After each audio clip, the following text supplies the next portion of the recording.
Казвам се Геновева Груйчева и съм студентка четвърти курс, специално славянска филология с профил чешки език.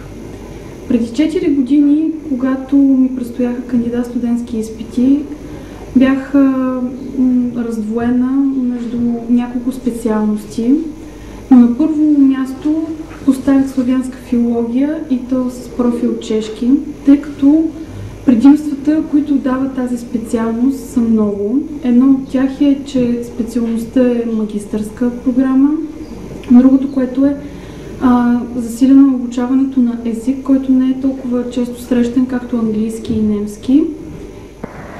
Здравейте, казвам се Борислава Годиновска и съм студентка четвърти курс славянска филология с полски език. Решението ми да запиша тази специалност беше както спонтанно, така и премислено. Държа да се занимавам с нещо, което да ми доставя удоволствие. Това е една специалност, която е много различна от всички останали, различна и интересна. Винаги съм имала интерес към литературата и съм знаела, че тя ще ми помогне да се развия като личност. Тя ви дава една обща култура, нещо, което точните науки като физика, математика или химия не биха могли да ви дадат. Здравейте, казвам се Златка Неделчева и съм четвърти курс славянска филология с сърбо-хърватски в Пловдивския университет. Това беше първото ми желание, когато кандидатствах. Честно казано, не бях сигурна дали това е правилното решение. Избрах точно сърбо-хърватски, защото исках да уча нещо по-различно.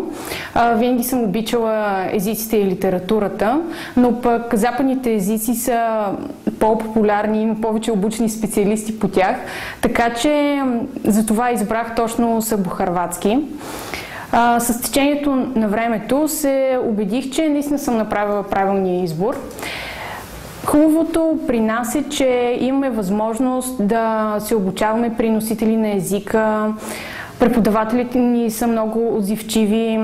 Хубавото е, че ние излизаме магистри, учим 5 години и сме специалисти както по сръбски и хърватски, така и по български език и литература.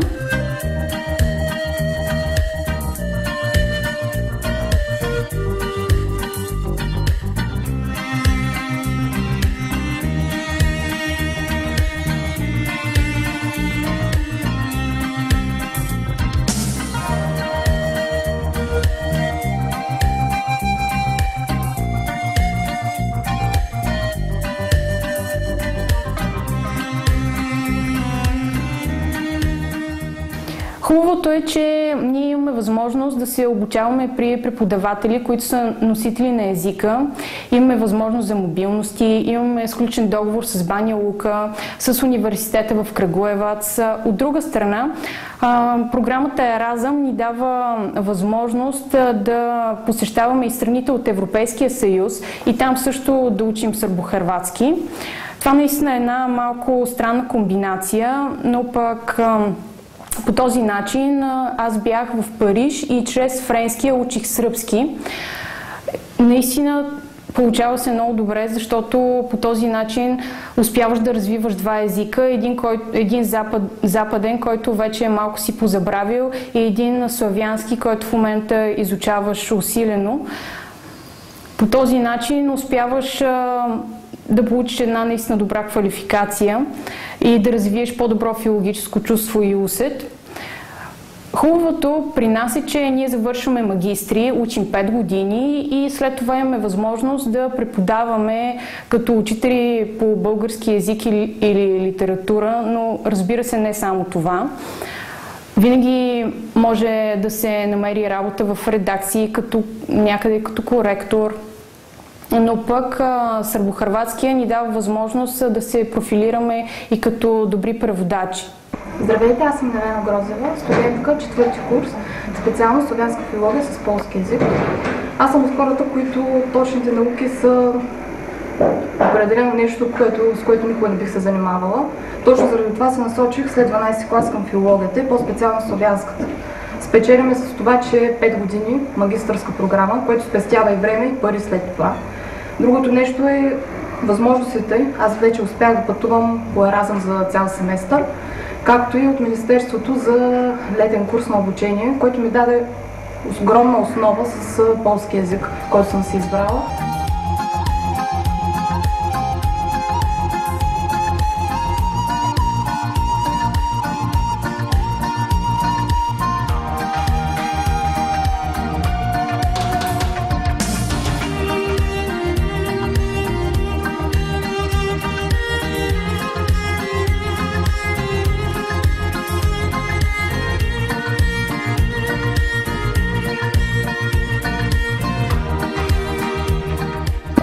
Казвам се Гергана Василева, студентка съм в Пловдивския университет Паисий Хилендарски, специалност славянска филология с профил чешки език. В момента съм в 4-ти курс. Първият ми сблъсък с чешки език беше още преди да реша да кандидатствам и да запиша тази специалност. Беше случайен, но след него просто се влюбих в чешки език и реших да се занимавам с него. В тази специалност има много стари традиции в Пловдивския университет. Тя е една от трите магистърски програми, наред с правото и балканистиката. Тоест след завършването студентите получават директно диплома за магистри. До голяма степен дисциплините, които изучаваме, се препокриват с тези на българска филология. И след завършването си ние имаме възможността да бъдем преподаватели по български език и литература, както в начални средни училища, така и в висши училища. Освен тази дисциплини, които се препокриват с дисциплините, изучавани от българска филология, ние изучаваме и език по наш избор, съответно чешки, сръбски и полски. Като това ни представя възможност да се реализираме в страната, чийто език изучаваме, където освен преподаватели по съответния език, можем да бъдем и преподаватели и по български език и литература.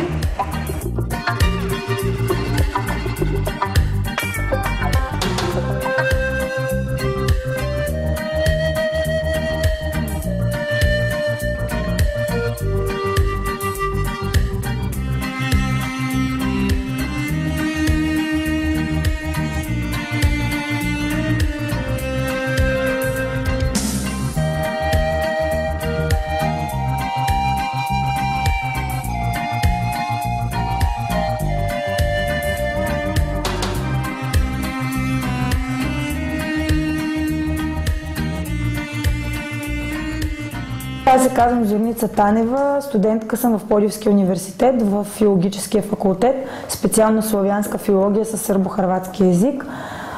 Вече завършвам, 5-ти курс съм и от името на човек, който вече е преминал през целия период на обучение, мога да ви кажа, че в филологическия факултет има изключително добри възможности, уникални преподаватели, от които може да научите много неща. Може да се запознаете не само с нещата, които са си по програма, които трябва да изучавате, но и с много нови измерения на живота. Може да си обогатите знанията и да бъдете едни добри специалисти за в бъдеще. Аз уча славянска филология поради факта, че когато бях първи курс и избирах специалност, която в бъдеще мисля да практикувам, исках да се занимавам с журналистика. След като записах тази специалност, заобичах езика, който уча и вече имам съвсем други намерения. Искам да се реализирам по специалността си. Вече ходихме да преподаваме в училище. Много по-различен е мирогледа на един човек преди и след практиката, която придобива в университета и в училището. И всъщност мисля, че аз искам да се занимавам с езика, който уча и да се реализирам в сферата на филологията. Нашата специалност дава много възможности, колкото и да не се вярва на много хора. Ние учим език, който е близък до български, същевременно много малко хора го практикуват. Сръбски език е изключително темпераментен, много интересен. Ходим всяка година, имаме възможности да се запознаваме с сръбската култура, ходим по мобилности, преподавателите ни са носители на езика, имаме чуждестранни лектори и така се умяваме да научим не само езика, но да се запознаем с културата и с историята на този наш братски народ. Нашия факултет, освен езиците, които ние учим, дава още много възможности. Всеки един, който иска да се развива в сферата на филологията, има възможността да го направи и хората, които могат да го научат на това, са именно тук в факултета. Така че не се колебайте, изберете филологията.